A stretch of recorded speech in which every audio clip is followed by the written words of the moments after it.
Which is also a part of our top stories। और इससे पहले हम कोई कमेंट नहीं करना चाहते। बच्चों से ज़्यादती के खात्मे के सख्त तरीन कवानीन लाने के दावों की धूल बैठी नहीं थी कि लाहौर में 7 साला बच्ची पर ऐसा ही पहाड़ तोड़ दिया गया। एक बार फिर निज़ाम इंसाफ कटहरे में खड़ा है और हम सब तमाशाई हैं। अपेरेंटली कश्मीर में माँ बेटी से ज़्यादती के दिलखराश वाक़े के बाद वज़ीर आज़म ने ऐलान किया था कि वो जिनसी जराइम की सज़ाएँ सख्त करने का ऑर्डिनेंस लाएंगे।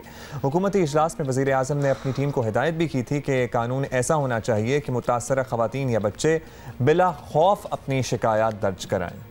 कभी कभार मैं इस चीज़ के बारे में सोचती हूँ तो मुझे लगता है कि क्या कानून होगा जो कि इतना बिला खौफ हो जाए, क्योंकि ये खौफ जो है ना that stops people from reporting also. खैर अब तो चीज़ें बिल्कुल छुपती भी नहीं है, सामने आ जाती हैं। आपको बताएं कि यहाँ ज़्यादती की सज़ा कम अज़ कम मौत मुकर्रर किए जाने की तजवीज़ भी सामने आई है। और एक तरफ इन सज़ाओं की बात हो रही थी तो दूसरी जानिब लाहौर के इलाके नवाब टाउन में एक 7 साला बच्ची के साथ ज़्यादती का वाक़या सामने आ गया। पुलिस के मुताबिक 35 साला दुकानदार ने बच्ची के साथ गन पॉइंट पर ज़्यादती की। लड़की के वालिद की निशानदेही पर मुलजिम को गिरफ्तार कर लिया गया। जिनसी जराइम से मुताल्लिक सज़ाएँ सख्त करने के साथ साथ बहुत ज़रूरी है कि ऐसे केसेस में जल्द सज़ाएं सुना दी जाएं। शायद ऐसे इंसानियत सोज वाक़यात में कुछ कमी हो, अगर फौरी सज़ा हो तो बात डेफिनेटली बनती है। जियो न्यूज़ के कॉरेस्पॉन्डेंट हैं अहमद फराज, उनसे बात करते हैं। अहमद फराज, ये वाक़े की तफसील क्या अब तक पहुँची है? इस बच्ची के साथ ये जुल्म,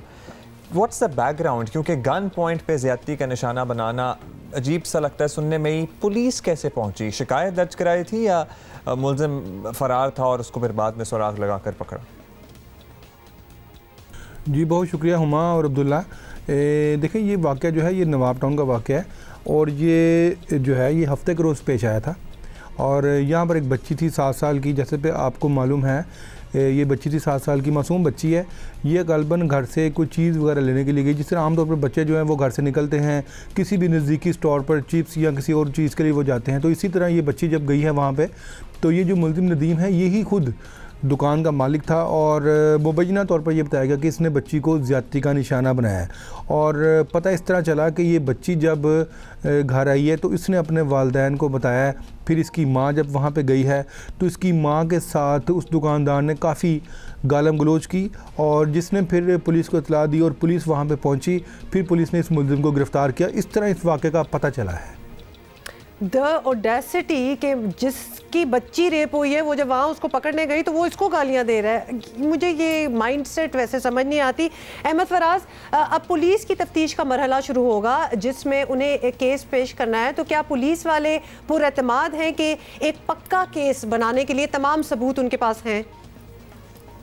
इस रेप केस में सबसे ज़्यादा एविडेंस जो होता है वो मुलजिम का इकबाली बयान तो होता ही है अगर वो कह दे, लेकिन सबसे ज़्यादा अहम चीज़ केस को जो मजबूत बनाती है उसमें वो एविडेंस होते हैं जो लेडी डॉक्टर किसी भी मजरूबा के जो सैंपल लेती है उस सैंपल के बुनियाद पर जो फिर डीएनए होता है और उनके बाद जो रिज़ल्ट आता है उसकी बुनियाद पर वो केस बनता है। तो ये जो है आज ये केस जो है इसके सैंपल जो हैं वो पीएफए से भिजवाए जाएंगे और पीएफए की लैब से फिर जो रिपोर्ट आएगी उसकी बुनियाद पर ये मुकदमा होगा। लेकिन ये जो मुलजिम है नदीम, इसकी गिरफ्तारी जो है वो पुलिस ने डाल दी हुई है और 4 रोज़ के ये जिस्मानी रिमांड पर पुलिस के हवाले है।